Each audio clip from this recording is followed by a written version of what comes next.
interactiva, es decir, si estamos hablando y queréis hacer una pregunta, comentario, explicar algo de vuestra vida, podéis levantar la mano y, bueno, con total libertad, eso es lo principal.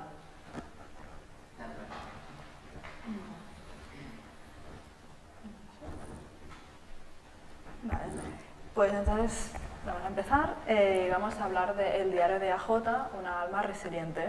Y aquí tenemos al autor, Anthony Mercolino, que nos lo va a presentar y vamos a tener un diálogo hablando de los muchísimos temas que tiene esta obra, porque es una obra biográfica y empieza desde su infancia, marcada por muchísimas cosas, abandonos, maltratos. También trata un poco el tema de la homosexualidad, sí, que es correcto. importante, y luego un poco todo el trayecto que hace de empezar de cero, llegar a 100, volver a empezar, de cero renacer, todo el tema constante hasta donde está ahora. Y bueno, primero de todo presentarlo. Ahora mismo eres life coach y se dedica a ayudar a la gente, que al final es lo que haces con este libro, que es contar tu historia, pero también ayudar a la gente a mejorar, a... Sí, realmente la idea de escribir el libro, voy a ser muy honesto, no fue idea mía, ¿vale? Yo por muchos tiempos estuve en tratamiento con un psicólogo aquí de Barcelona y bueno, uno de los tratamientos que estábamos haciendo juntos era un poco poder apuntar en un diario o en un documento Word un poco lo recuerdo, ¿no? Para poderlo desbloquear con el tiempo y luego ir revisándolo paso a paso para ir sanando varias etapas de mi vida. Finalmente el documento se quedó 500 páginas para escribir un libro, literalmente. Y en una conferencia que él estaba teniendo en Berlín, sacó literalmente el tema, bueno, tengo un paciente que le ha pasado esto, y varias gente, entre la cual había directivo de Amazon, le dijeron, deberías escribir un libro. Y él dijo, pero la historia no es la mía, ¿no? Y fue ahí cuando me contactaron y dijeron, ¿quiere dar el paso a poderlo escribir? Y fue así que empezó todo. Y aquí estamos. Y bueno, aparte de eso también te dedicas, tienes muchos viajes, que estás ayudando a mucha gente y estás que no paras. Sí, estoy viajando mucho por España, realmente estoy muy contento porque finalmente el hecho de poder ir en varias asociaciones que no son solo colectivos LGBTI, en cuanto yo soy activista, pero también en asociaciones de niños con víctimas de maltrato o violencia de género, que son un poco las temáticas que trata mi libro. Y para mí, más allá del tema de vender libros, como veis, no tengo ninguna copia, porque no me gusta el hecho de dar una presentación con el libro, cómpralo, te lo firmo. Realmente la idea no es esta, ¿no? Si la gente lo quiera leer, lo quiera comprar, bienvenido sea. Pero la idea de escribirlo y publicarlo fue poder dar voz a temas que aún hoy en día son complicados. Y si de alguna manera mi experiencia sirve de ayuda a personas que están pasando por un momento difícil, yo habré cumplido con cometido, ¿no? Y es por esto que lo hago. Bueno, sí. ¿Me escucha? Sí.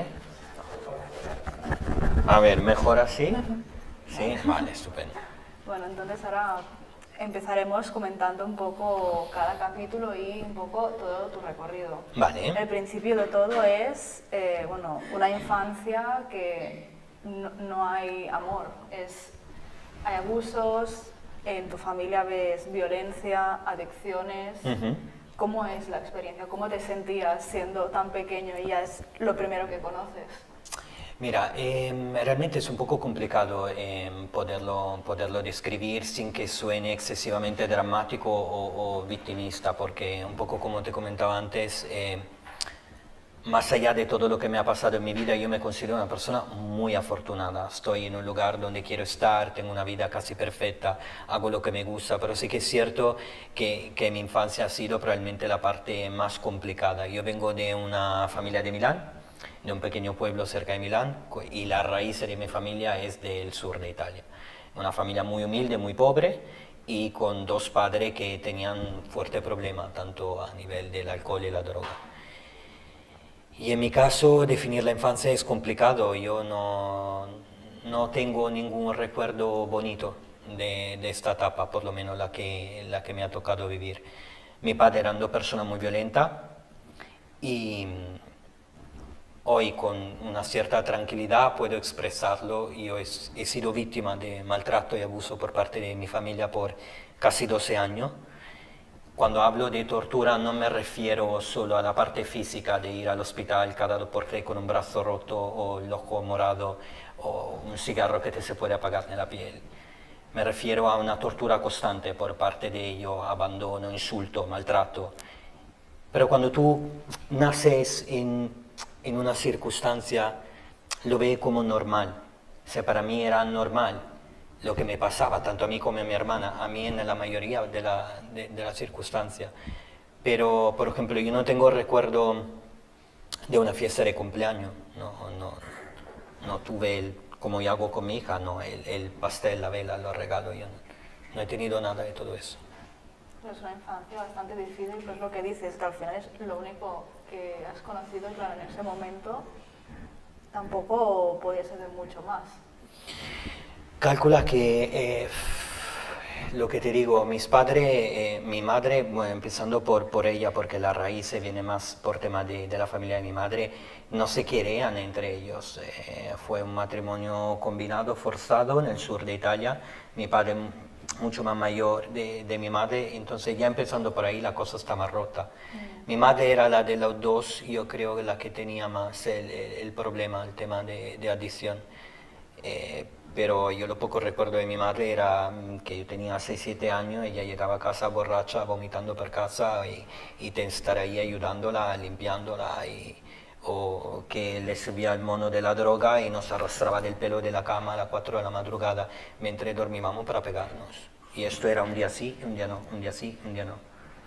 Pero claro, cuando tú ya ibas al cole, la gente te decía, ¿cómo te has hecho daño? Tienes el brazo roto, ¿cómo te has roto el labio? ¿Cómo te han caído los dientes? Y era siempre la misma excusa, ¿no? Que yo me caía, pero yo no me caía solo. Lo que me pasaba no era mi culpa. Pero era así. Claro, o sea, además de todo esto, tienes la responsabilidad de tener que cuidar de tu madre, en parte, Sí. porque claro, por el tema de bueno, cuando pasaba por los monos o lo que has dicho de vomitaba, tener que limpiarlo tú, siendo tú el hijo. Sí. Y luego tener que de alguna manera encubrir lo que está pasando, porque hay un momento que vas a los servicios sociales. Sí, y de explicas hecho, qué pasa. de hecho pasa cuando yo tenía 11 años, fue en verano, fue el volver a casa, rollo por la tarde, y me encuentro a mi madre encima del balcón, con la mano por ahí, que estaba a punto de tirarse para abajo. Y yo le digo, ¿qué estás haciendo, mamá? No, no, no. Y ella echándome para atrás, y lo único que me dice es toda culpa tuya, yo tengo que estar con tu padre porque me quedé embarazada por ti, maldito el día que no te he abortado, vete de aquí, era un continuo rechazo. Y yo que encima intentaba que ella no se tirase para abajo, me marcó tanto ese episodio, y mira que fue uno de los menos violentos a nivel físico, pero me marcó tanto porque se intentaba de darme la culpa a mí de un error suyo. Yo no te he pedido de venir al mundo, yo no te he pedido de ser un intruso en tu miseria. La culpa es la tuya. Si tú no eres capaz de ser madre, lo justo que tienes que hacer es por lo menos ponerme en un sitio para que una familia se pueda cuidar de mí.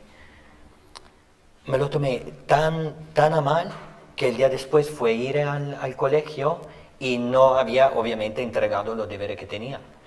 Y en ese momento yo siempre he sido un chico muy reservado, muy tímido, me costaba hablarme, abrirme, a diferencia de mi hermana que era súper explosiva. Y en este día yo tenía mi cuaderno y la profesora me regañó delante de todo el mundo por no haber hecho los deberes. En un momento de arrebato, de emotividad, me levanté, cogí el diario, lo tiré al suelo y empecé a pegar todo lo que tenía alrededor. Yo creo que toda la rabia que tenía contenida por tanto tiempo salió ahí. Claro, al haber hecho esto me llevaron a un cuarto donde había la directora y donde había también otros profesores, me explicaron lo que había pasado. Claro, como era verano, nosotros llevamos el uniforme de manga corta y justo aquella semana, bueno, tenía el brazo cortado y me hizo una pregunta, me dijo, ¿estás sufriendo maltrato en tu casa? Claro, yo no podía decir la verdad, porque decir la verdad significa volver a casa y vivir lo peor. Pero cuando vino la asistente social, en un momento yo dije, si no lo hago ahora, yo no podré liberarme. Entonces fue ahí que le dije sí. La única cosa que dije solo sí. Y al cabo de las pocas horas llamaron básicamente a toda la familia de mi madre. Nosotros somos de un pueblo con 11 hermanos y hermanas, una familia muy grande la de mi madre, con un montón de primos, y todos viven a 5 minutos casi uno del otro. Cuando llegó mi padre se puso a hablar con la asistente social y con el director. Y lo primero que le dijo mi padre, siempre hemos tenido problemas con él, es un niño muy mentiroso, de hecho lo estamos medicando. Claro, la asistente social vino otra vez y me dijo, ¿te lo has inventado? Y yo le dije que sí. Es que al final tenéis la presión de toda la familia y saber lo que pasaría después.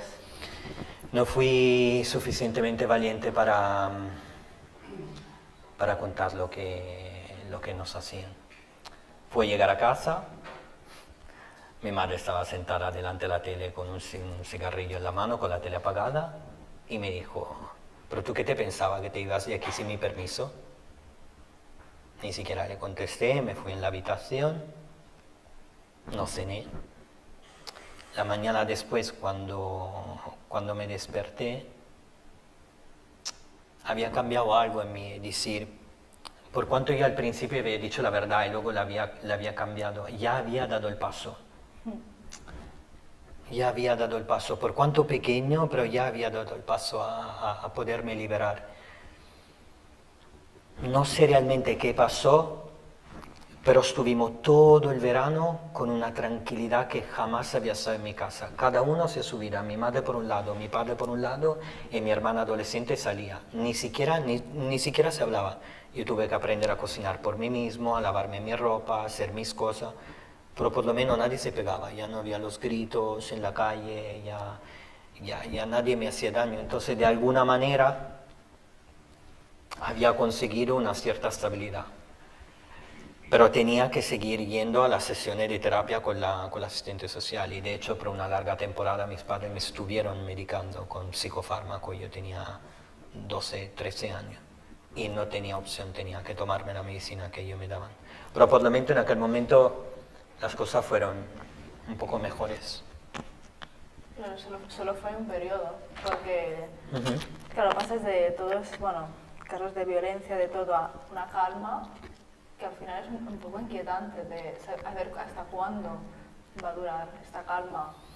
Pero luego ya... Mira, yo los recuerdos que tengo de aquel tiempo era terror. Yo sabía que algo gordo iba a pasar de un momento al otro. Solo necesitaba saber cuándo. Y fue en septiembre, antes de que empezara el año escolar, que me bajo al parque con mi primo, estábamos jugando, no sé qué. Me vuelvo una tarde, subo arriba y abriendo la puerta veo un montón de cajas. Toda la foto que estaba de la familia colgada en la pared no estaba, faltaban un montón de cosas en la cocina, faltaban los platos, las mantas, era el caos total. Y era como en plan, algo aquí está pasando, como en plan, eso no puede ser. Y justo en aquel momento entra mi madre, y yo la veo y le digo, pero no mudamos, ¿qué pasa? Y ella lo único que me supo decir es, lo siento por lo que te hice. Y yo le dije, mamá, ¿pero qué estás haciendo? Ella se giró, cogió la maleta, nosotros vivimos en un edificio de vivienda social, al cuarto piso sin ascensor, y empezó a bajar por la escalera.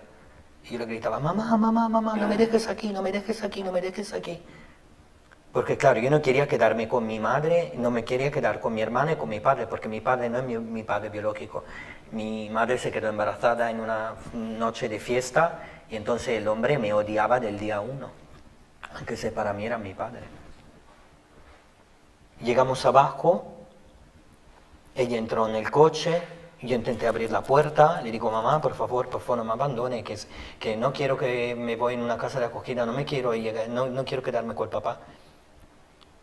Ella giró el coche, nos fuimos por por la parte trasera del edificio, bajó la ventanilla, lo único que me dijo es, lo siento, cerró la ventana y se fue. Esa fue la última vez que yo vi a mi madre. Me dejó en la calle, literalmente en la calle. Pero es duro porque realmente te abandonó Sí. y se disculpó cuando lo hacía por todo lo que había hecho, pero claro, y luego pasaste de tener esta calma a la ausencia, pasas de esta calma a una soledad, porque claro, habías dicho que tu padre realmente no estaba mucho en casa. No. Y ahora tu madre ya no estaba. Mi madre con nosotros siempre ha sido, más allá del tema físico, de la violencia, que tampoco yo creo que es necesario ir hablando tanto de esto, siempre ha sido muy estricta con nosotros. Yo te lo contaba antes, yo al día de hoy aún sigo preocupándome por mí mismo a nivel estético demasiado, pero mi madre cuando éramos pequeños, mi hermana, no podíamos comer azúcar. Mis compañeras al cole tenían el bocadillo de nocilla y yo tenía que comerme una manzana porque se me engordaba. No podía tener grano en la cara porque si no era feo, no hubiera encontrado nunca el amor, nunca me pudiera haber casado. Lo único que me comentaba mi madre, tiene que ser guapo y delgado. Ya está, esta es la única cosa que nos enseñó nuestra madre. Y cuando ella se fue, por una razón que yo no he logrado entender del todo, empecé a obsesionarme con mi peso de una manera impresionante. Yo llegué casi a no comer absolutamente nada. Era como en plan, si lo que me ha pasado es mi culpa, ella se ha ido por mi culpa. No obstante, aquella persona era la persona que más daño me hizo en la vida y yo me sentía responsable. Entonces empecé a obsesionarme con la parte estética, con el hecho de no comer, me veía feo cada 2 por 3. Era con plan un sentido de aceptación que nunca encajaba. Y en el mientras mi hermana era adolescente, ella ya salía, mi padre no estaba nunca en casa, de hecho lo único que estaba era jugar a la máquina tragaperras en el bar. Pero claro, yo también empecé a acercarme a los 14 años, entonces claro, en este momento descubrí, yo ya sabía cuál era mi sexualidad, pero viniendo de un pueblo, de lo como venía en un país tan homófobo como es Italia, con una familia del sur, imagínate, familia mafiosa encima, el hijo maricón, era lo peor que te podía pasar en la vida, en ese sentido. Entonces claro, no podía hacer absolutamente nada. Pero en aquel momento, como ya mi madre, que era el demonio de la situación, no estaba, yo empecé a salir. Pero ¿qué pasaba? Estamos hablando de 1990 y estamos hablando de una tecnología no tan avanzada como ahora de Applecita. Entonces todos los encuentros que tú podías tener con chicos eran encuentros secretos, alguien que te mandaba un mensaje, mira que en el cole de al lado hay un chico así. Entonces claro, un día salí por una cita, fue cerca de un acampado y había 4 chicos esperándome. Entonces claro, eran 4 chicos que me querían pegar. Por suerte no me pasó absolutamente nada. Pude escaparme, vuelvo a casa y fue ahí cuando me encontré con mi padre y me dijo, en el pueblo se dice que eres gay. Claro, él no tenía buenas intenciones, imagino, no se lo iba a tomar bien. No. Y yo le contesté, ¿y qué pasa a ti? ¿Qué te importa? Y luego me castigó de la peor manera que creo se puede castigar un hijo. Eso tiene que ser duro, ¿hasta qué punto realmente? Nosotros en el bajo de casa tenemos un cuarto, era tipo un sótano para guardar las bicicletas y me arrastró del pelo desde la puerta de arriba. Me arrastró por todos los escalones de los 4 pisos y cuando llegamos al cuarto abajo me dijo, quítate la camiseta. Y no tenía otra opción, no podía hacer otras cosas. Él hacía trabajo de jardinero y a veces tenían esas cositas de plástica que se sirven para atar las cosas a las ventanas, bueno, lo trabajo de jardinería. Me quité la camiseta, me ató la mano al grifo que teníamos abajo, se quitó el cinturón y me pegó de una manera brutal. Y me dejó ahí toda la noche. Fue por la mañana cuando bajó mi hermana que me encontró ahí. Suerte que pudo venir tu hermana, porque si no... Ella lo primero que hizo, aparte de liberarme, fue decirme por qué ella las contado, por qué ella las contaron, tenía que dejarte callado, me curó las heridas. Salimos arriba y por la tarde escucho una llamada entre mi padre y mi hermana. Mi hermana se enfada muchísimo, era la primera vez, de hecho, que yo sentía a mi hermana tan enfadada con mi padre. Y lo que le dice mi padre es, no me puedo quedar ahí con un hijo así. Y nos abandonó él también. Y se fue a vivir a Nápoles. Entonces nos abandonaron. Yo tenía 14 años, mi hermana 16. Pero pasas de un abandono de la madre y luego, poco después, ya el de tu padre, por el simple hecho de ser homosexual. Porque claro, él no podía tener un hijo así, pues se abandona y ya está. Pero a partir de aquí pasas también de tener mucho control por parte de tu madre a no tener nada. Sí, de hecho nosotros estuvimos mintiendo en el cole hasta llegar casi a la mayoría de edad, porque el miedo era que nos separaran. Entonces, claro, cuando íbamos al cole decía, ¿dónde están tus padres? No, está en el sur, está cuidando al abuelo que estás enfermo. ¿Pero quién te firma la nota? No, me la está firmando mi tía. Mentíamos todo el rato, estaban mintiendo, porque la idea era que por lo menos ella se pudiera acercar a los 18 años y se podía hacer cargo de mí. Pero claro, el problema cuál era, que mi hermana, poco tiempo después, se puso en el mismo mundo de la droga con mi madre. No peor, 150.000 veces peor. Y yo era un niño adolescente rebelde en todos los sentidos, hacía todo lo que yo quería, salía donde yo quería, veía a toda la persona que... realmente era un momento donde yo no tenía nadie a la cual dar explicaciones. Y una noche, uno de los chicos con el cual salía, se viene medio borracho a mi casa y me dice, oye, mira que ya tengo el coche, ya le he comprado, yo me voy de Italia, cruzamos Francia, la frontera, pasamos por Suiza, vente conmigo, hace la mochila, hace una carta a tu hermana. Pues entonces yo súper rápido, cojo una carta, me despido de mi hermana, mira, lo siento, me voy de aquí, no puedo más, cojo la mochila, me subo en el coche con él, pasamos por todo el norte de Italia, y al amanecer, antes de llegar a la frontera, el chico se para y me dice, ¿pero dónde vamos? Tú eres menor de edad, la policía me va a coger. Te llevo de vuelta a casa. Y era, no, joder. Ya habías hecho la carta. Ya había hecho la carta, ya tenía la mochila, era mi plan para escapar. No podía. Pero claro, a él cuando se le bajó el mono, era como en plan, volver a casa. Entonces nada, vuelvo a casa, por suerte mi hermana no encontró la carta, ni siquiera había vuelto. Fue entrar en la habitación, romper la carta súper rápido, ponerme en la cama. Y cuando ella entra, yo había dado un paso a mi libertad. Lo tenía casi lo tenía hecho. Entonces me dije a mí mismo, tío, soy valiente. Ya pasaste por lo que pasaste, tu vida ha sido una mierda, sí, mi infancia ha sido una mierda, sí, pero esto no me define como persona. Yo no soy lo que me pasó, yo soy la persona que quiero ser. Y para hacer esto tengo que irme de aquí. Y entonces me fui al ayuntamiento y pedí de hablar con aquella asistente social que vino al colegio años antes. Hablé con ella y le conté la verdad. Ella me abrazó, lloró un montón, me dijo, Anthony, yo siempre lo supe, pero si tú no dabas tu consentimiento, nosotros no podíamos hacer nada. Sabes las raíces de tu familia, son personas muy conflictivas, el pueblo es muy pequeño.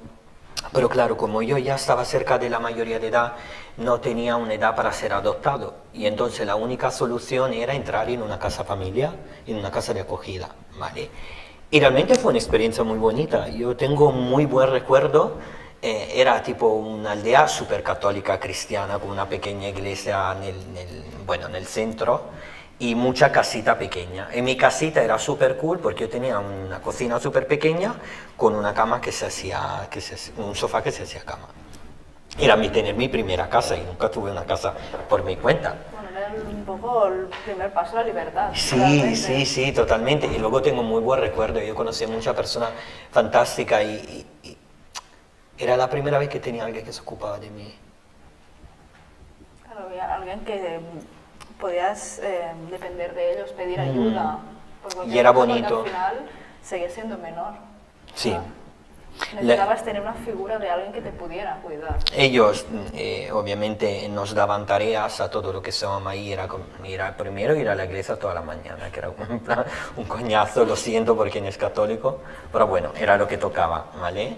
Luego tenías que cortar el césped, es decir, te ponían muchas tareas que tú tenías que cumplir y con esta tarea te daban una paga semanal o a veces mensual, depende un poco de lo que sea. En el mismo tiempo, pasando por una calle veo escuela de baile y digo, jolín, a mí siempre me ha gustado bailar, pero claro, nunca me atreví a dar el paso a inscribirme en una escuela de danza, uno, porque mi padre no me lo hubieran permitido, dos, porque había el estigma social, ¿no? Que la danza es solo para chicas. Pero yo entré y me apunté. Y claro, fue una etapa bonita porque de una parte empecé la disciplina de la danza, que es una disciplina muy dura a nivel de horario, estructura, consciente de tu cuerpo, cómo lo puedes utilizar, enfocar. Y finalmente estaba haciendo algo que me gustaba de verdad. Y me quedé hasta los 19 años casi viviendo ahí. Puedes decir que esa fue una buena etapa. Sí. Realmente. O sea, te pudiste tener un poco de libertad de hacer lo que tú querías. Sí, aunque correcto. Tenías que hacer las tareas, ir a la iglesia, pero podías ser tú. Pero también me ha servido, gracias a esta persona yo aprendí mucho, aprendí cuál era la regla de irte a dormir a la hora que toca, hacer las cosas a la hora que toca, es decir, ha sido una experiencia bonita. Pero claro, cuando he llegado a los 18 años tenía que buscarme un trabajo y un trabajo de verdad. Entonces, bajando por el pueblo, encuentro una agencia inmobiliaria con escrito, se busca un agente inmobiliario, digo, pues yo entro, yo puedo vender de todo, yo voy y me busco la vida, me da igual. Pues sale el encargado, lo primero que me dice, me mira, me dice, vestidos así no vas a ningún lugar. Yo iba con la cresta, los piercing, todo roto, los tatuajes, un cuadro, literalmente. Pero yo dije, jolines, pero tú me estás diciendo que yo no puedo conseguir el trabajo porque no me he vestido bien. Por mis cojones, mañana a las 9 me presento. Pues me fui a una tienda de segunda mano, encontré un señor que era, de verdad, yo tuve mucha suerte. Por cuanto desesperada puede parecer mi infancia, yo soy una persona muy afortunada. Entro, hablo con este hombre y lo primero que me dice, no te preocupes por el dinero, me lo das cuando consiga el trabajo. Y me hizo un traje con mi corbata, mi camisa, mi traje y todo eso, y la mañana a las 9 me presenté a la agencia inmobiliaria, peinado con mi colonia, súper guapo, ¿qué tal? Y el señor Fabio me dice, pues ahora entra, puedes empezar y te hago la entrevista. Pero claro, la entrevista era, ¿de dónde vienes? ¿Qué estudio tienes? ¿Qué experiencia de trabajo tienes? Si yo le contaba que era el niño desgraciado del pueblo, no me hubiera dado nunca el trabajo, estaba claro. Entonces tuve que empezar un poco a venderme, pero también ahí descubrí una cosa que en el libro lo cuento mucho. Yo creo que mi éxito, si lo puedo definir así, en el mundo de la venta, viene de este momento. Porque yo cuando era chiquitito, en el momento difícil, siempre me inventaba historia a mí mismo. Como en plan, vas a hacer esto. Siempre he proyectado a mí mismo como la persona que llegará a, voy a conseguir esto, voy aquí. Y siempre tenía una frase, ¿no? De pide al universo, el universo te responde. Y es así, si tú te enfocas muchísimo con un objetivo y lo quieres alcanzar, de una manera o la otra, la vida te pone en el camino. Luego está a ti lucharlo y conseguir trabajo. Y él decía que no te lo iba a dar. Y me dio el trabajo, sí. Y estuve trabajando como agente inmobiliario por un par de años. Al final aquí ya tu vida parecía que iba mejorando bastante. Mira, de no tener nada, me hice mi carnet de conducir, me compré mi primer coche pagándolo todo sin financiación y no sé por qué el venderme se daba muy bien. Entonces empecé a vender un montón, desde la parte de alquiler, de venta. Y claro, de no tener nada, manejar una cantidad de dinero tan importante de golpe, siendo una persona muy joven, claro, también eso me llevaba en caminos que no eran lo más adecuado para decirlo. Y en el mismo tiempo empecé a salir con una chica. Claro, yo sabía que no me gustaba la chica, pero bueno, ella era maja y la verdad, súper amable conmigo, empezamos una relación, estuvimos juntos casi un añito, y su mejor amiga tenía un novio, ¿vale? Max. Pero a mí me gustaba el novio de la amiga de ella. Claro, no la novia. Empezamos a salir los cuatro juntos y fue una noche que al volver de una discoteca, pues la chica detrás super on fire, ay, qué bien nos hemos pasado, y él me dice, acompañamos primero a ella y luego te acompaño yo a ti. Claro, yo en mi cabeza ya estaba casado con 4 hijos, el perro y, ¿sabes? Pero yo no había tenido experiencia con hombre jamás, de verdad. Fue llegar a su casa y fue un momento muy bonito porque él se acercó y me dijo, tú no sabes cuánto tiempo estaba deseando este momento, y me dio mi primer beso. Y fue, claro, con el chico que yo quería, que me gustaba tanto. Pero ahí fue complicado porque era seguir saliendo con las 2 chicas mientras yo y él estábamos liados. Y era como en plan, todo secreto, todo locura. Tengo un recuerdo, de verdad, me hace mucha ilusión hablar de esto porque tengo un recuerdo muy bonito. Pero claro, llegó un momento donde la cosa ya se hacía evidente. El tema, cómo nos hablábamos yo y él, cuando la novia se acercaba a él yo me ponía celoso. Como en plan, algo raro pasaba. Claro, cómo gestionas el hecho de tu primera relación con un hombre, pero es, bueno, mantenerlo en secreto, o sea, no poder decirlo abiertamente. Tampoco se podía, aunque que no estuviéramos con las 2 chicas, tampoco se podía. El norte de Italia en aquel tiempo era horroroso. Al día de hoy, te lo conté antes, yo soy casado y tengo una hija, yo no puedo volver en Italia con mi hija porque no está reconocida como hija. Mi matrimonio no está reconocido en Italia. Se imagínate en aquel tiempo. Pues la chica se enteró, un día me dijo, sé que hay algo entre tú y él, y yo le conté la verdad. Le dije, mira, yo no tengo nada que esconder y ahora quiero coger mi vida. Y le dije, sí. Ella escribió a la otra chica escribió a él paró de contestarme. Entonces mi relación de amor, ¡pum!, se acabó en un segundo. Claro, toda la fantasía que ya te habías montado y Ya desaparecida, y vuelve otra vez la historia del niño triste. Me presento a la casa de él, escena de película con la lluvia, yo con la moto.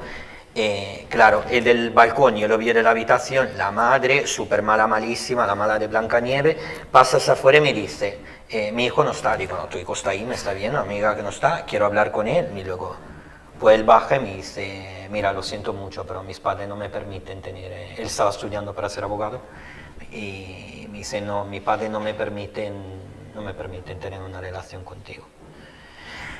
Cogí mi moto, me fui. Y luego a partir de ahí empecé a salir y tuve la gran suerte de encontrar a 2 personas. Primero fue mi mejor amiga y luego fue mi mejor amigo, que de hecho está ahí sentado.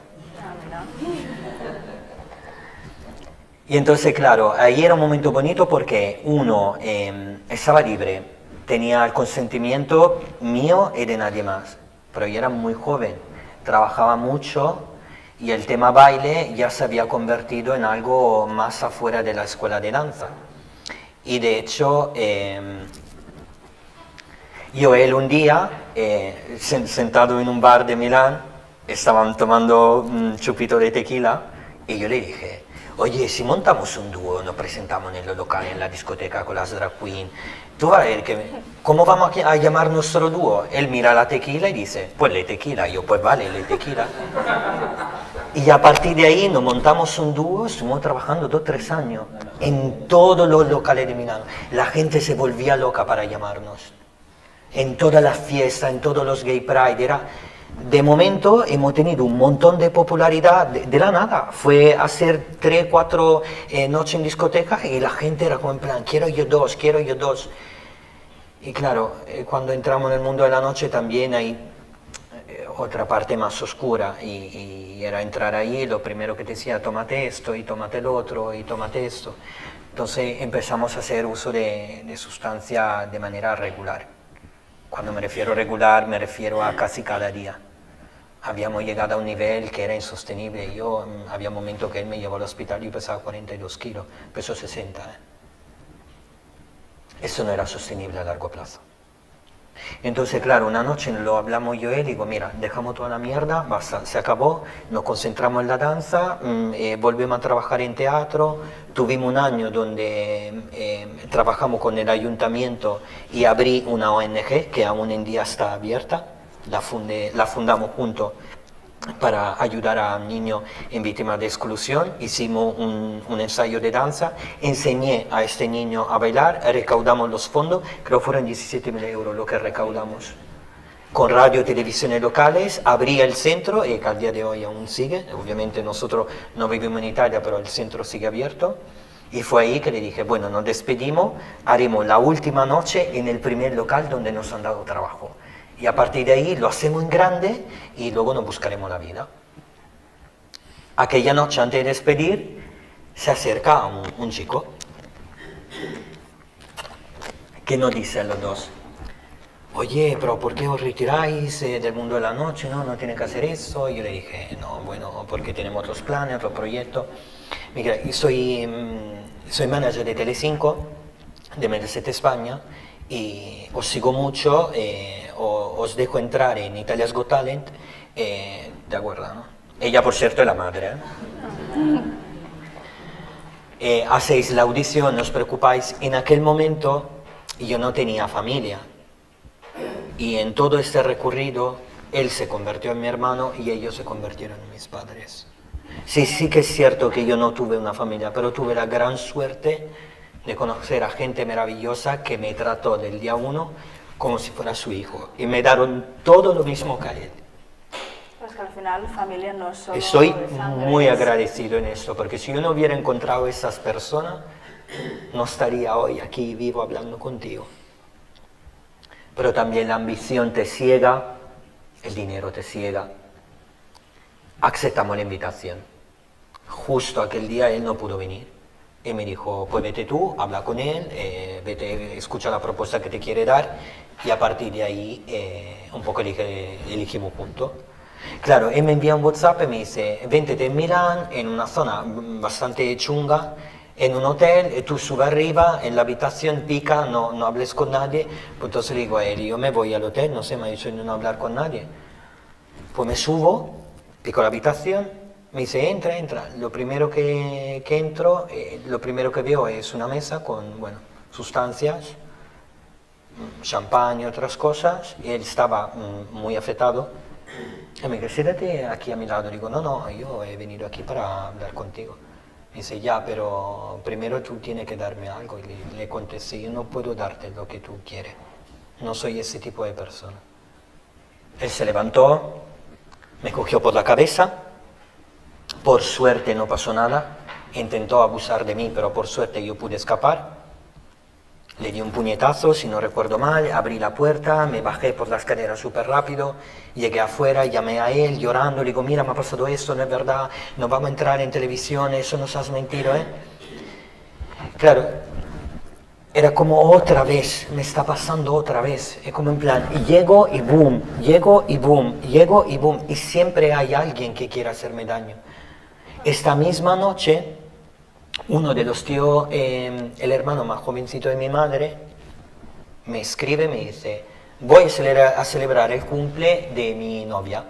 Como ya ella la conocía, pero yo no me hablaba con toda la familia de mi madre, están todos los tíos y todas las tías, todos los primos aquí, estamos hablando de un restaurante y la mesa era por lo menos 30 personas. Y me dice, ¿te quiere venir? Y yo le dije, no sé si me van a aceptar, no me habló con nadie. Desde que se fue la mamá y papá, ninguno de ellos ni siquiera ha venido ahí a pedirme si necesitaba algo de comer. Claro, realmente no era familia. ¿Qué va? Cuando yo era adolescente, antes de entrar en la casa familia, había días que yo y mi hermana no podíamos comer porque no teníamos dinero. Yo tenía que inventarme unas excusas al mediodía para ir a merendar a casa de mis amigos porque no tenía dinero para comer. Y esta familia, que debería estar ahí para ayudarte, desaparecieron. Me fui a la cena. Entro, ni siquiera había llegado a la mesa. Y una de mis tías se gira, se levanta y dice, si el maricón este entra, yo me voy. Tú te lo puedes creer que toda mi familia se levantó y se fue del restaurante. Todos. Quería hacer eso delante de todo el mundo. Sabiendo que te iba a hacer daño. Solo por el hecho de ser homosexual. Claro, y además ya venías de la decepción de antes, del manager que te había prometido, bueno, todo, un futuro, y habías visto que no, que te había traicionado, que ese futuro no iba a ser, y luego esto. Y ahí fue un golpe duro porque por segunda vez mi familia me había rechazado, pero esta vez me había rechazado persona que ni siquiera yo había hablado por años y años. Yo no te he hecho nada. Tú me odias solo porque yo quiero amar a otra persona, porque yo no comparto la misma idea que tú. ¿Qué mal he hecho yo en la vida para merecerme esto? Pues me vuelvo a casa, estaba muy mal. Estaba realmente muy mal. Por el camino me paré en algunos bares, me tomo una copa, la otra, una raya, la otra. Y se hace por la madrugada, aún seguía viviendo en la casa de acogida, pero ahí tenía que pagarle el alquiler, porque ya tenía un trabajo. Y tenía un portal marrón así, y todo el mundo tenía que pasar por este portal, porque era tipo una aldea reservada para nosotros. Pero en la condición que estaba, yo dejé el coche delante. Nadie podía ni entrar ni salir. Dejo el coche, entro en casa, y no sé qué me pasó aquel día, yo simplemente no quería vivir más. Es que después de todo lo que había pasado, claro, no, es una situación muy difícil, realmente. Y entonces me fui en el cajón de la cocina, me tomé toda la pastilla que estaban ahí y intenté quitarme la vida. Yo simplemente no quería vivir más. Por suerte, lo único que me acuerdo fue despertarme en la mañana en el hospital, habiendo dejado el coche ahí. Claro, la persona de la aldea que no podían salir vinieron a picar a mi puerta. Y fue ahí que me desperté. Y esto creo que fue el día más duro y más bonito de mi vida. Claro, tuviste la suerte de que tienes gente que se preocupa por ti y gente que está a tu alrededor que te pudiera Yo ahí ayudar. entendí que el don de la vida es la cosa más sagrada, importante que puede existir. Y yo estaba tirando a la mierda mi vida por venir de la familia de donde venía, por venir de los prejuicios de donde yo venía, y no estaba haciendo nada para mí. Y yo para mí no estaba haciendo nada. Entonces cuando me despierto, llamo a él y le digo, mira, vámonos un fin de semana afuera y nos vamos a casa de una amiga nuestra que vive cerca de Suiza en una montaña. Literalmente se construyó una casa en la montaña con 30 gatos. De hecho, tenía que dejar el coche y caminar 20 minutos en el bosque. Es una cosa impresionante. Precioso, el paisaje, con luciérnaga, muy de película. Un cambio de aires. El cambio de aire total. Además, con el miedo a la altura, yo que lloraba en el coche. Él que me dice, no tengas miedo, que cada porté la rueda del coche se iba en el bar, guarda, un cuadro. Pues llegamos, aparcamos el coche, nos subimos por la montaña, subimos arriba del todo, cenamos, miramos una película y yo estaba sentado ahí en el borde mirando el lago de abajo. La verdad que el paisaje decía mucho. Y empecé a pensar, cuando era pequeño y cuando me pasaba lo que me pasaba, por ejemplo, cuando me pegaban o me hacían todo aquel tipo de cosas, yo siempre me escondía en mi habitación con un peluche que yo le llamaba Tommy. Y siempre le decía a Tommy, yo cuando soy grande voy a vivir en los sitios de la película, en Londres. Yo voy a vivir ahí, yo me veo ahí. Empecé a tener todo este tipo de recuerdos. Él sale de la casa, se sienta conmigo, yo le miro y le digo, ¿te vienes conmigo a Londres? Y me dice, ¿estás loco? Y yo le dije, yo mañana me voy. Y yo aquí ¿Lo no... tenías claro ya? Sí, lo tenía clarísimo. Digo, yo aquí no tengo nada que hacer. Y yo no quiero compartir mi vida aquí. Esto no me pertenece. Para salvarme a mí mismo, yo tengo que hacer algo. Y él me dijo, Anthony, tenemos 200 euros. No tenemos nada más. Pues lo convencí. Y yo le dije, en aquella montaña, tú no te preocupes, nosotros llegamos a Londres, aterrizamos y el primer día yo me busco la vida y encontraré trabajo. Vamos a casa de su madre y hablamos con ella. Y digo, nosotros nos vamos a Londres. Entonces, claro, era como en plan, iros, en 2 días volvéis a casa seguro. Nos despedimos de ello, con solo 200 euros cada uno, una mochila nada más. Llegamos al aeropuerto. Cuando llegamos al aeropuerto yo le digo a él, necesito que me hagas un favor. Y él me dice, dime, cuando aterricemos vamos a decir que somos hermanos de verdad. Yo voy a cambiar mi apellido, nadie me conoce, nadie sabe de mi historia, me olvido de todo esto y empiezo una vida nueva. Nos subimos al avión y aterrizamos a Londres. Claro, una vida nueva completamente. De 0 a 100. Y además sin recursos y sin saber el idioma. Que va, yo lo único que sabía, hello, thank you, y ya se acabó, no sabía nada más. Claro, ahí todo bonito, llegaba a Londres, sí, chulo, guay. Entramos en el hostal que había reservado él, por cierto. Claro, abro la puerta, ¡pum!, un ratón que me cruza.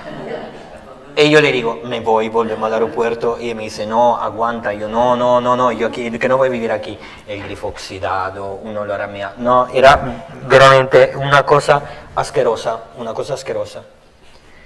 Dejamos la mochila y yo le digo, objetivo número 1, encontrar trabajo.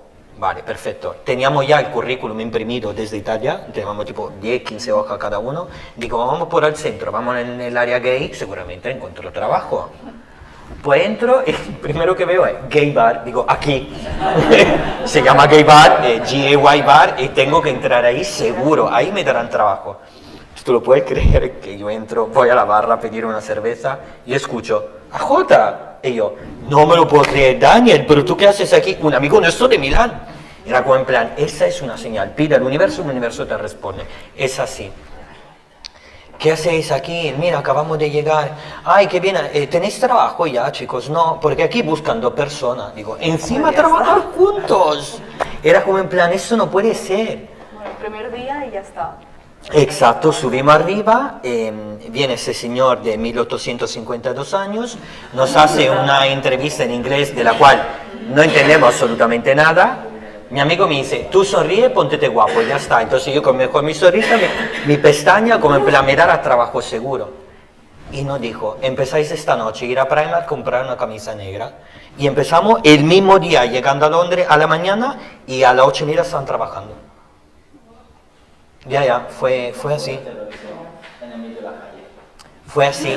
Y la suerte que no pagaban el salario cada jueves. Entonces, claro, eso nos permitió de salir del hostal y empezar a buscar una habitación compartida.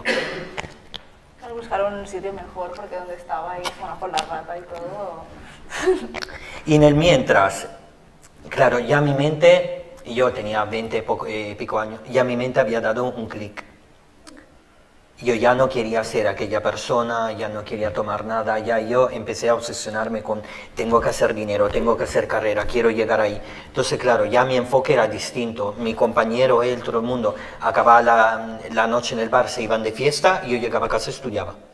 Me preparaba tanto académicamente online para aprender el idioma y luego seguía haciendo ensayo de danza, porque había una academia de danza en la cual yo quería entrar. Entonces era como en plan, me tengo que preparar súper bien y tengo que ir a la audición. Llega el día de la audición. Entonces por la noche él sale de fiesta con sus amigos y yo le digo, pues yo me voy a casa, tengo que dormir porque mañana tengo que ir a la audición.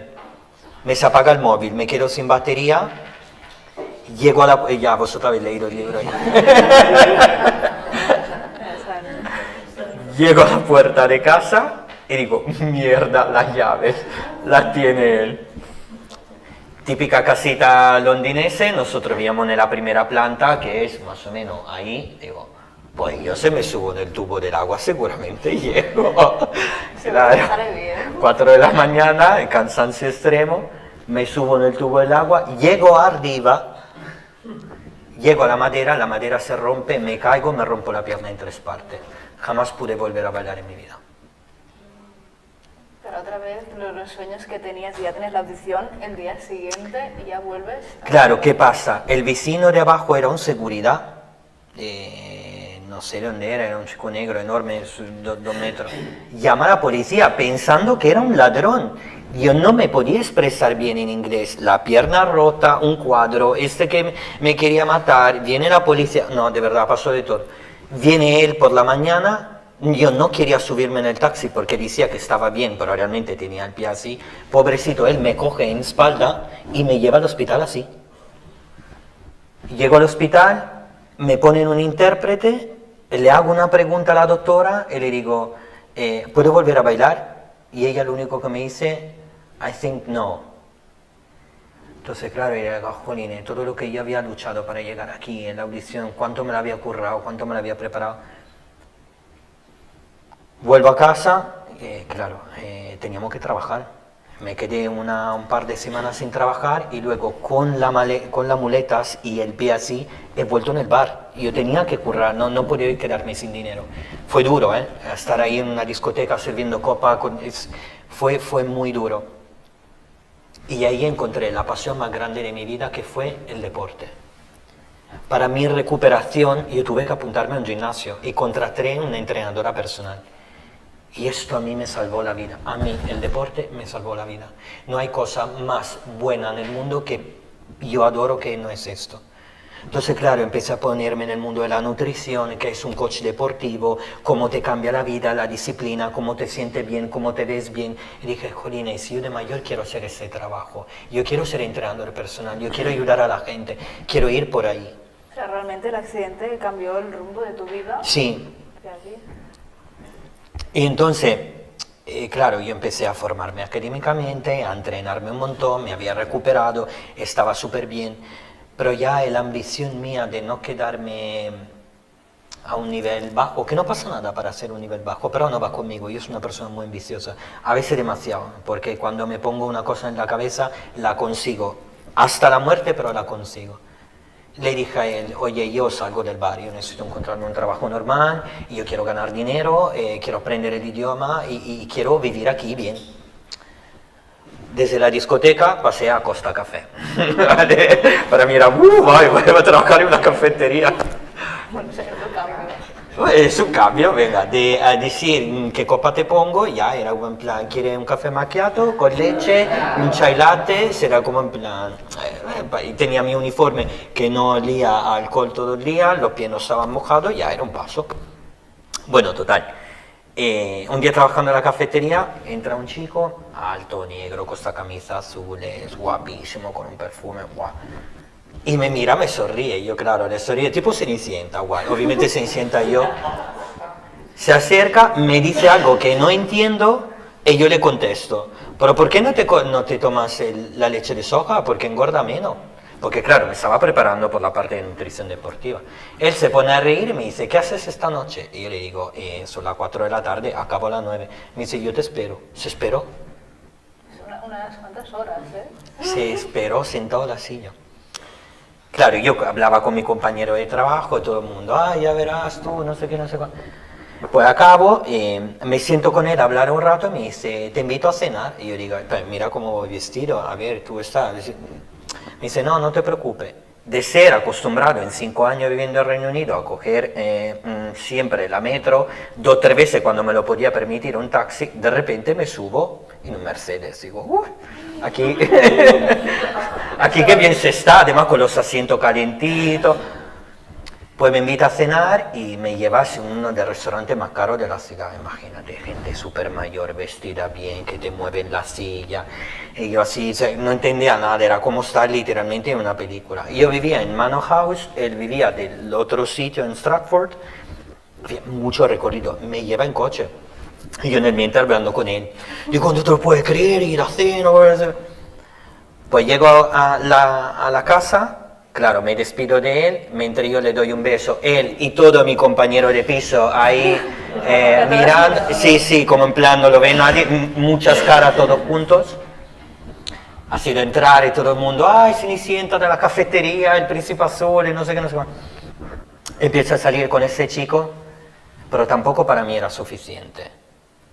Y yo quería tener mi dinero, mi trabajo, mi posición.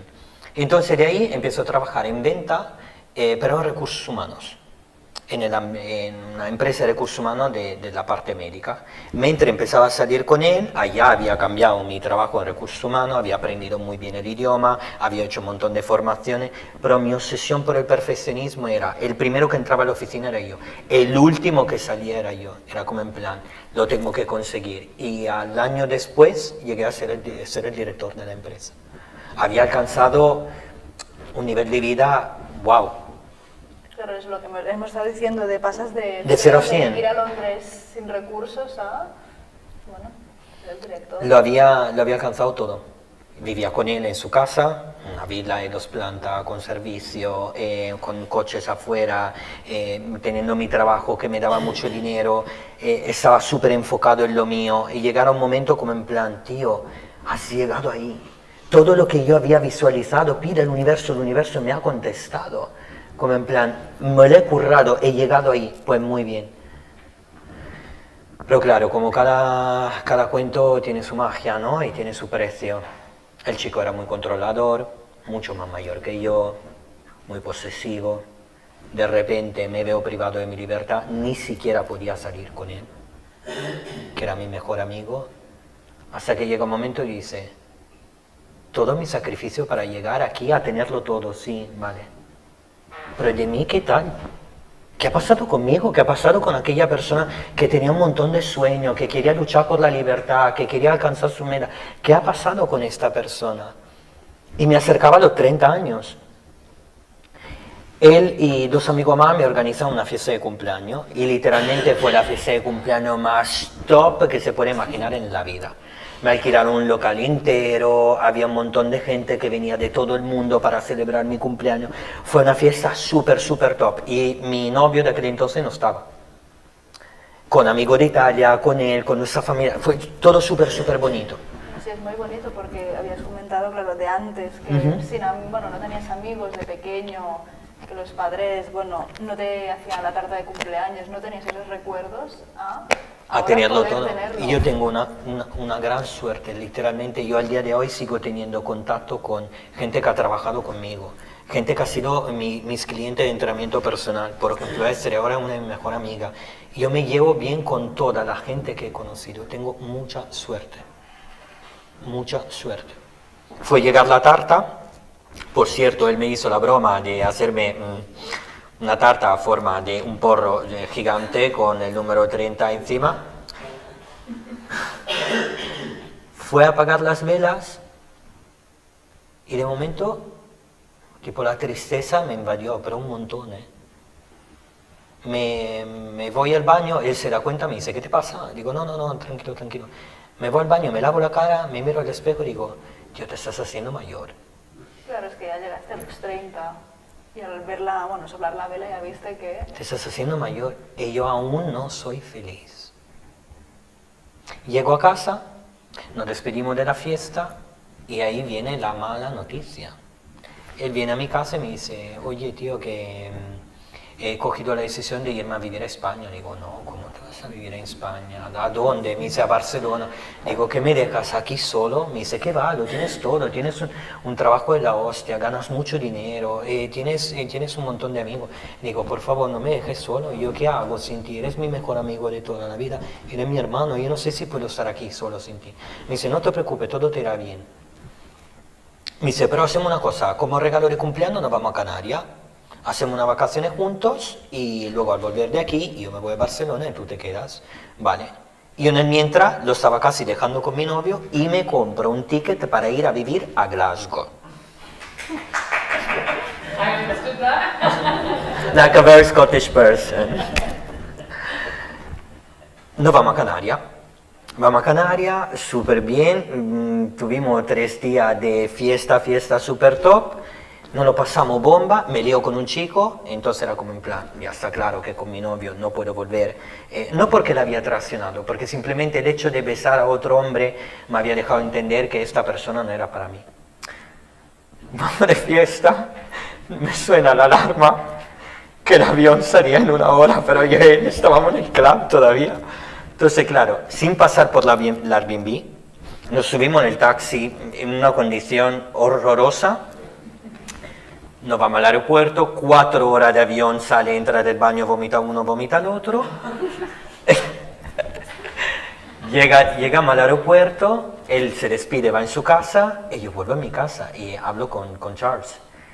Y le dije, mira que yo me he liado con un chico en Canarias. No, tío, ¿qué estás haciendo? Porque tuvimos una discusión y yo lloré mucho porque entendí que le había hecho daño. No obstante la idea que yo tenía de este hombre, al final yo estaba con él porque no quería estar solo. Yo no había aprendido a quererme, a poder disfrutar de mi tiempo, de mi seguridad, de no pedir permiso para hacer algo, de no ocuparme de ninguna persona que fuera yo. Dormimos en 2 habitaciones separadas, no sabía cómo dejarle, y por la mañana yo cojo el teléfono y llamo a una persona. ¿A quién llamas? Y llamo a mi madre.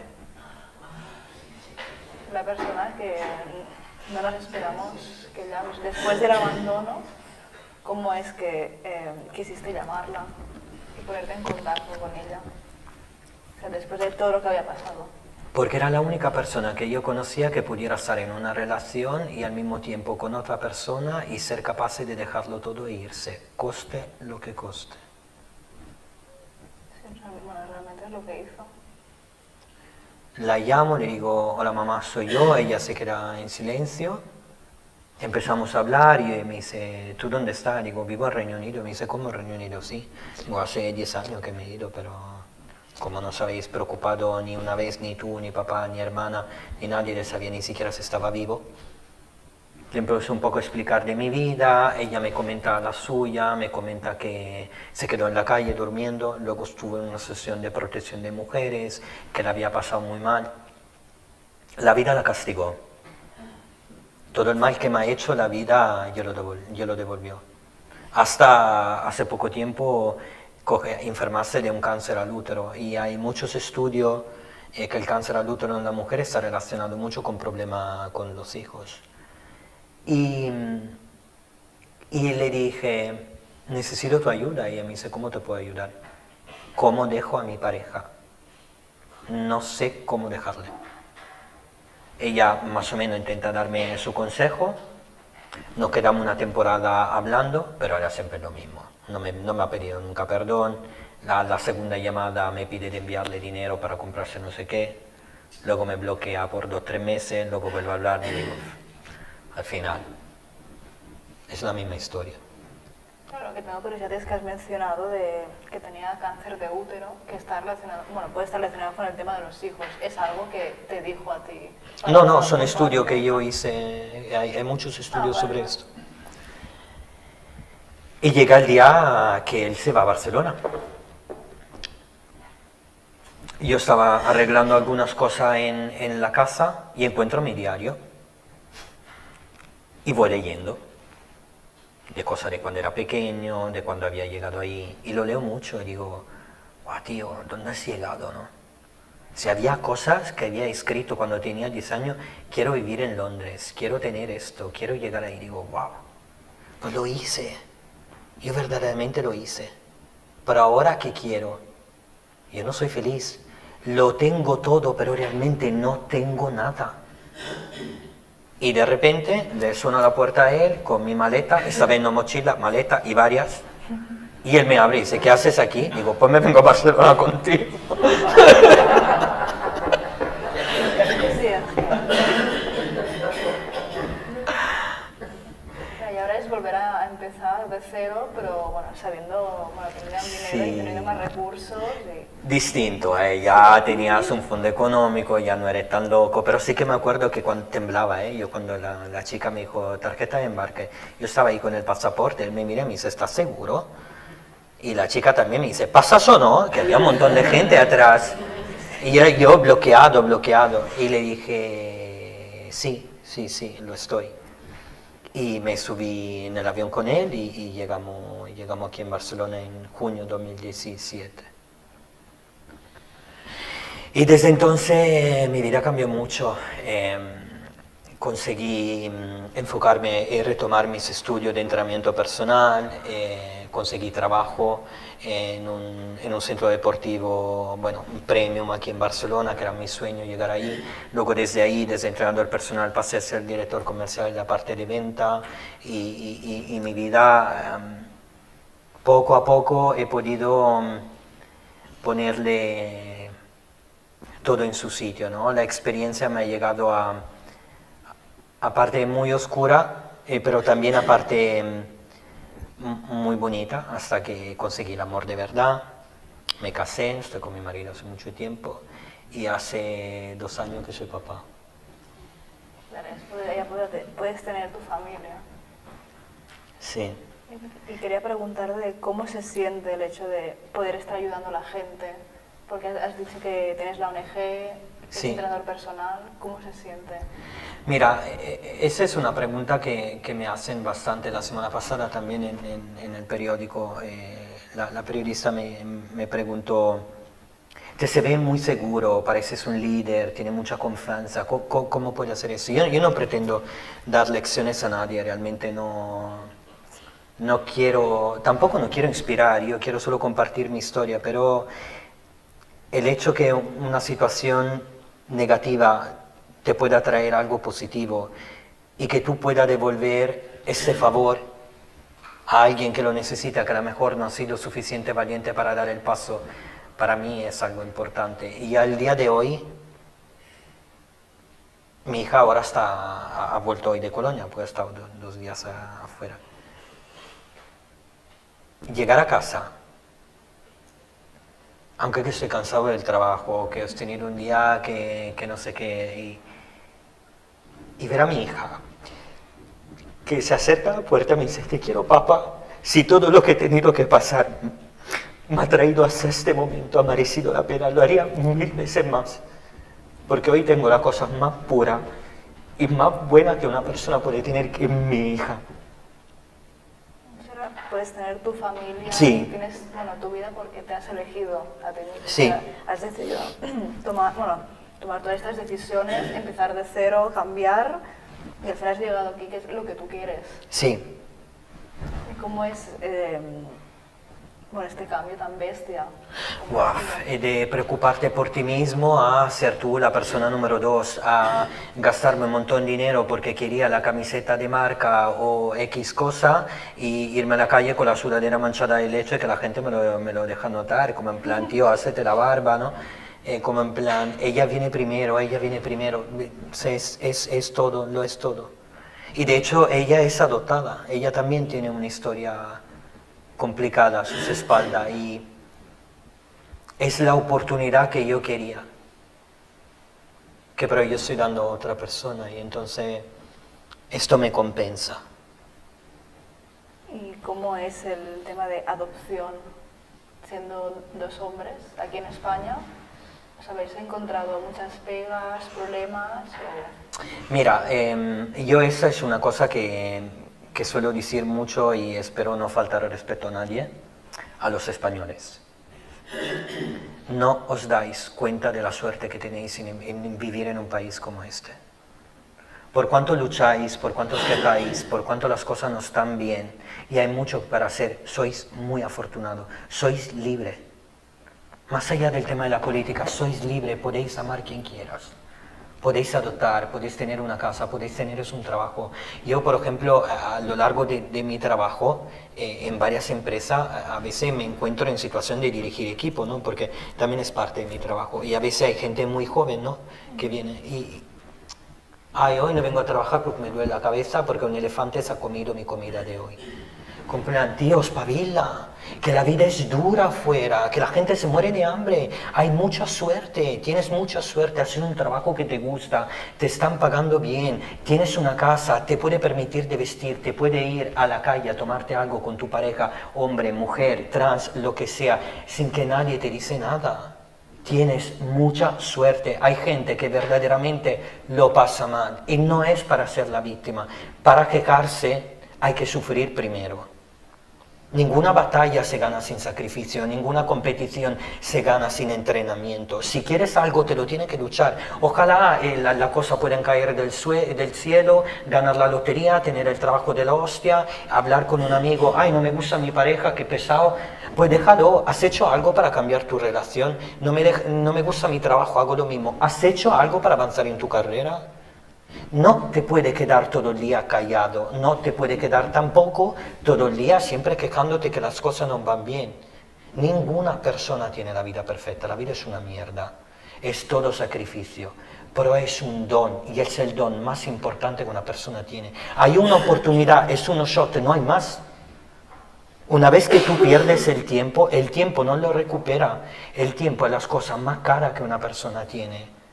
El año que viene seré 41, luego 42 y luego 43. Yo quiero llegar a 90 años sentado en el sillón de mi casa, mirar a la ventana y no arrepentirme de no haber hecho algo. Me da igual todos los errores que yo puedas hacer.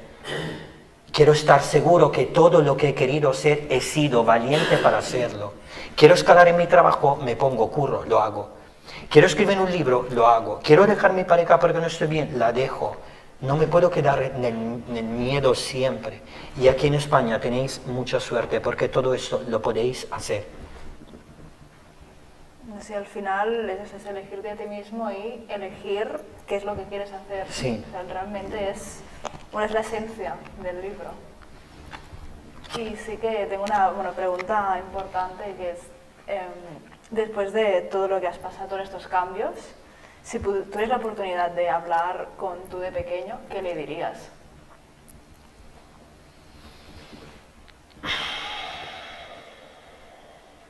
Le diría dos cosas. La primera, le pediría perdón. Le pediría perdón porque he pasado gran parte de mi vida mendigando el amor de los demás, la aceptación de los demás. Que la gente me viera por cómo sois. Y le pediría perdón por haberme olvidado de la persona más importante, lo único que yo tenía que querer y cuidar, que era de mí. Y la segunda, le diría, qué bien lo has hecho, tío. Al final conseguiste lo que tú querías, llegaste donde tú querías llegar. Te lo has currado con mucho sacrificio, con muchos obstáculos, con muchas cosas que tengo que hacer. Pero me he dado cuenta que el amor no debería sentirse como una guerra por dentro. Tú no puedes estar constantemente luchando para que los demás te vieran como tú realmente quieres que lo hagan. Porque somos personas distintas. Y porque a veces buscamos el amor en lugar donde no lo hay. Simplemente no lo hay, es duro, es una realidad, sí. Yo al final he tenido la suerte de vivir 1000 vidas en una sola. Mucha suerte, cosa que gente no tiene. Es cierto, mi infancia ha sido traumática. Yo nací y crecí en el infierno. Mis padres han abusado de mí, me han torturado por casi 12 años. Yo sé lo que me ha tocado pasar, pero esto no me define como persona. Lo que soy hoy en día es lo que yo he decidido hacer con mi vida. Porque al final estoy libre y ya no tengo miedo. Muchas gracias a todos por venir.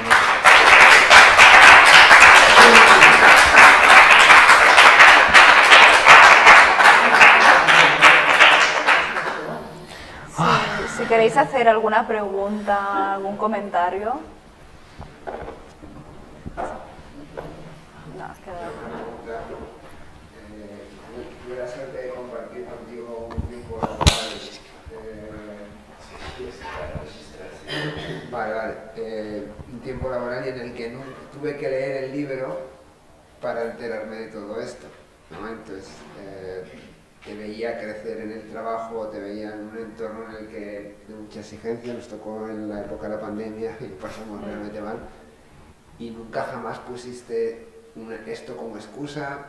Cuando llegaba Navidad me decías que te ibas con tu hermano, que luego resulta que tu hermano no era tu hermano, que te ibas con tu familia, y la pregunta es un poco, ¿cuánto de presente están esos momentos malos en tu día? Yo no los pude percibir. Hay momentos en los que si tienes un momento más duro, o hay momentos en los que vuelven a salir esos fantasmas del pasado. Eso por una parte, ¿no? ¿Cómo está esa parte, cómo está ese Anthony? Y si alguna vez has vuelto a tener, después de, llegas aquí desde 2017, si vuelves a tener contacto con lo que sería tu familia más biológica. Momento duro, sí, claro que lo tengo muchísimo, aunque que parezca que tengo mucha seguridad en mí mismo, hay cosas en el día a día que me preocupan. Ahora siendo padre, mi prioridad es distinta, me preocupo menos por mí, me preocupo más por ella. Pero sí que sigo teniendo pesadilla, cuando estoy muy estresado puede ser que no duermo por la noche porque tengo recuerdo. Esto me suele pasar, pero no me afectan tanto como antes.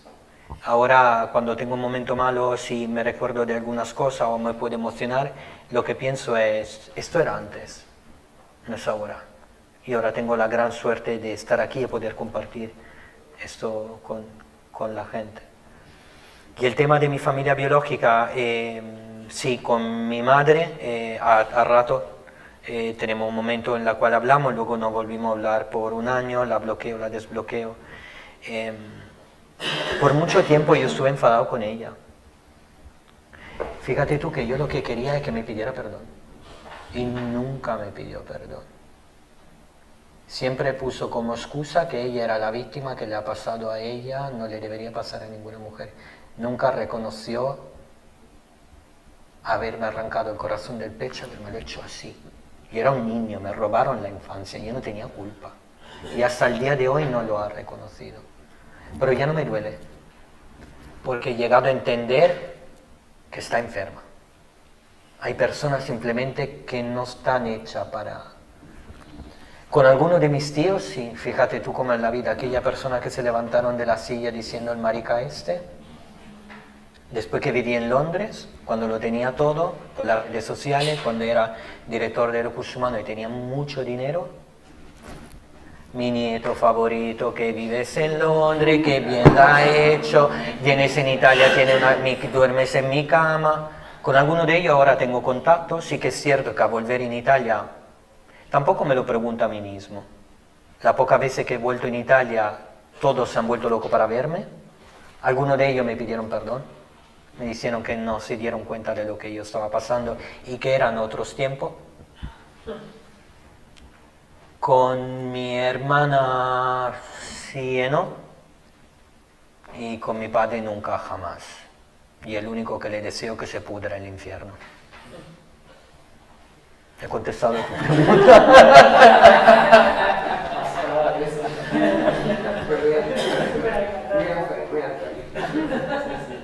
Quiero decirte también que creo que estás haciendo una cura, siendo padre, de todo este dolor que has pasado, o sea, todo el ejercicio para no ser como fueron ellos, creo que es lo más importante también, que dice mucho de ti y que has crecido como persona, no solamente como padre, que no has conocido otra cosa que el odio.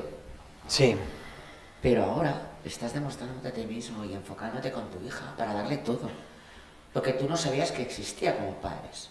Mira, O sea, que la paternidad ha sido compleja porque cuando mi marido me dijo que quería tener un niño, yo no sabía si estaba preparado por esto, porque tenía muchas inseguridades y no sabía cómo pudiera afrontar momentos complicados, sobre todo cuando habla de una adopción de una criatura que ha sido abandonada por su familia. Pero ¿sabe cómo trato yo el tema con mi hija? Yo siempre le digo, tu mamá te quiere mucho. ¿Sabe por qué te quiere mucho? Porque ha hecho el acto de amor más bueno que se puede tener. Ella sabía que no te podía cuidar. Y para darte una vida como la que yo he tenido, ha preferido que un papá y un papi te dan lo que tú tienes ahora. Así que tienes que estar agradecida, no tiene que cuidar tu madre. Y el día de mañana, cuando tú te sientas lista y eres más grande, si quieres ir a conocerla, yo te acompaño. Y a mi hija ni siquiera le cambié el nombre. La gente me dice, ¿por qué no le ponéis el nombre que le gusta? Porque es su vida. Es lo único poquito que tiene. ¿Yo quién soy para ir ahí a decirle que no? Yo no soy tu padre. Me considero tu padre, biológicamente no lo soy. Tú, antes de mí, los 2 años de vida antes de mí, tú tenías tu historia y tienes todo el derecho a mantenerla. Cuanto más avanzamos en la edad, le explico antes del cuento de la princesa que vivía en el castillo, que el papa y el papi y el perrito han venido a buscarte, ahora el cuento del castillo me hace pregunta. Es normal que ella me preguntes exacto, que vayas indagando. Pero siempre he sido muy transparente porque yo quiero que el día de mañana ella pueda ser también agradecida a su entorno, porque todo pasa por algo. Y tengo la seguridad que me quiere. Cuando la veo. Eso es un sentimiento que cada día va creciendo a través de lo que recibe de ti y de tu marido. Que luego todo lo que tiene, que sois padre en 4 o 5 años, y el momento que la puedo tirar de la ventana lo haría, ¿eh? Hablamos tranquilamente, la paternidad, bonito, bonito, ahora tengo que vender el libro, entonces estupendo, parte 2, pero tela. Pero hay que tener paciencia, hay que aguantar, hay cosas que no se pueden controlar, pero mira, al final es el día a día. Esos días he ido de Colonia. Ayer yo estuve con mi marido en casa, con la tele apagada, de repente lo miro y digo, ¡qué silencio! En mi casa no hay silencio nunca, nunca. Sí hay el perro que ladra, la niña que llora, Peppa Pig o Doraemon, y es complicado, ¿no? Y ayer le digo, madre mía, cuánto la echo de menos. Cuánto la echo de menos.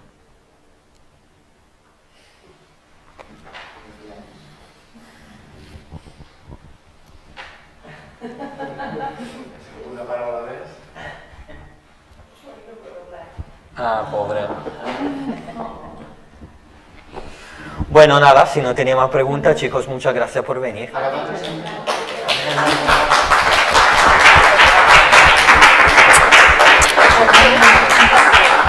has ayudado un montón, me has hecho sentir muy cómodo, muchas gracias. Estaría aquí escuchándote horas. Sí.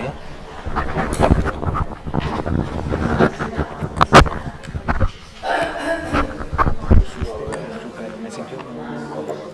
Es que como en este centro son más pequeños, como más cálido, más bonito. No sé, yo tenía preguntas, pero era como, es que yo quiero escucharte, yo estoy aquí. Pues cuando quieras hacer una entrevista, la otra para intentar más visibilidad le damos mejor. No sé, es que las revistas que tenemos ahí fuera, no sé si las has visto. No. Pero hay unas revistas. Ahora vengo, dame un segundo que quiero abrazar a Tomás. Ah, sí.